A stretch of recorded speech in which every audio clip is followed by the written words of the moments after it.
तो जो हमने 2.11 टॉपिक किया था, ठीक है, उसका ये अल्टरनेट वीडियो है। उसके अंदर जहां तक हमने पोटेंशियल निकाला था वो तक तो सेम ही चलेगा, और उसके बाद जो मैंने electric field due to dipole निकाला था E equals to minus del V करके, ठीक है,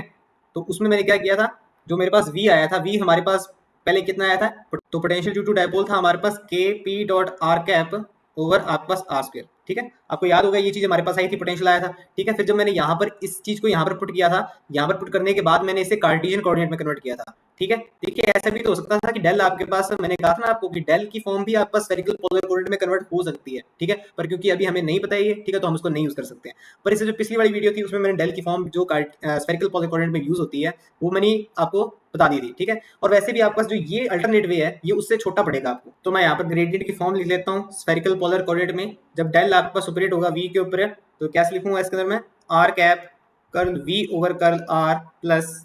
theta cap over R curl we over curl theta plus phi cap R sine theta and curl we over curl phi, ठीक है। अब क्योंकि हमारे पास जो डाइपोल था वो हम आर और थीटा कोऑर्डिनेट्स में ले रहे थे, ठीक है, फाई कोऑर्डिनेट्स हम 3D में नहीं गए थे, ठीक है, तो आपके पास ये टर्म को हम यूज नहीं करेंगे और इन टर्म्स से ही हम यहाँ पर क्या निकाल लेंगे, डेल वी निकाल लेंगे, मतलब कि ई निकाल लेंगे, ठीक है। तो यहाँ पर हम एक एक करके निकालते हैं, जैसे curl we over curl R निकाल लेते हैं पहले। Curl we over curl R कितना आ जाएगा आपके पास, जैसे कर्ल ओवर कर्ल आर के पी कॉस थीटा ओवर आपके पास आर स्क्वायर, ठीक है। इसका डेरिवेटिव करेंगे, देखिए के पी कॉस थीटा तो कांस्टेंट होगा यहाँ पर, ठीक है, कितना आ जाएगा -2 के P cos theta over R cube, ठीक है। और यहाँ पर इसी वैसे ही अपने इसको भी निकाल लेते हैं, curl we over curl theta को, curl we over curl theta आपके पास कर्ल ओवर कर्ल थीटा, और वी की वैल्यू आपके पास k P cos theta over r square, ठीक है। इस बार आपके पास k p by r square constant होगा, तो कितना आ जाएगा आपके पास minus k p sine theta over r square, ठीक है। ये मेरे पास curl we over curl theta आ गया। अभी दोनों की दोनों वैल्यूज मेरे को कहाँ पर सब्स्टिट्यूट करनी है, यहाँ पर सब्स्टिट्यूट कर देनी है। तो मेरे पास डेल वी मतलब कि ई बराबर माइनस डेल वी मेरे पास कितना आ जाएगा, ई बराबर माइनस डेल वी, ये इज इक्वल टू माइनस का आपके पास ये यहाँ पर आएगा आर कैप, और curl we over curl R कितना मेरे पास, ये रहा -2 के पी कॉस थीटा ओवर आपके पास आर क्यूब, ठीक है, और ये ब्रैकेट बंद plus theta cap over r, ठीक है, और फिर आपके पास curl we over curl theta है minus k p sine theta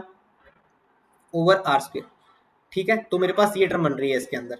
ठीक है, ओके। तो देखिए इससे कितना फास्ट आ गया आपके पास इलेक्ट्रिक फील्ड, आपके पास देखिए माइनस माइनस ही प्लस हो जाएगा, इलेक्ट्रिक फील्ड आपके पास कितनी बन जाएगी यहाँ पर, ठीक है, माइनस अंदर चला जाएगा। यहाँ पर मैं जो कॉमन आ रहा है वो कॉमन ले लेता हूँ, जैसे मुझे दिख रहा है के पी ओवर आर क्यूब सारे में से कॉमन आ रहा है, ठीक है, तो अंदर बन जाएगी टर्म आपके पास 2 cos theta R cap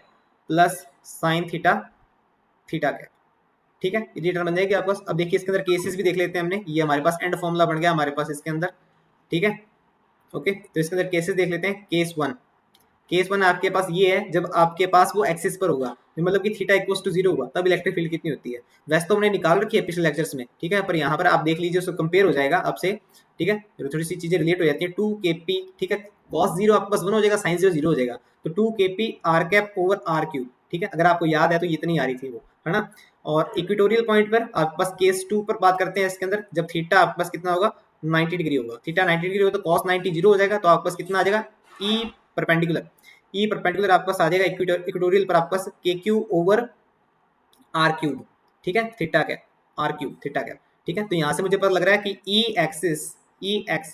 is double of E equator,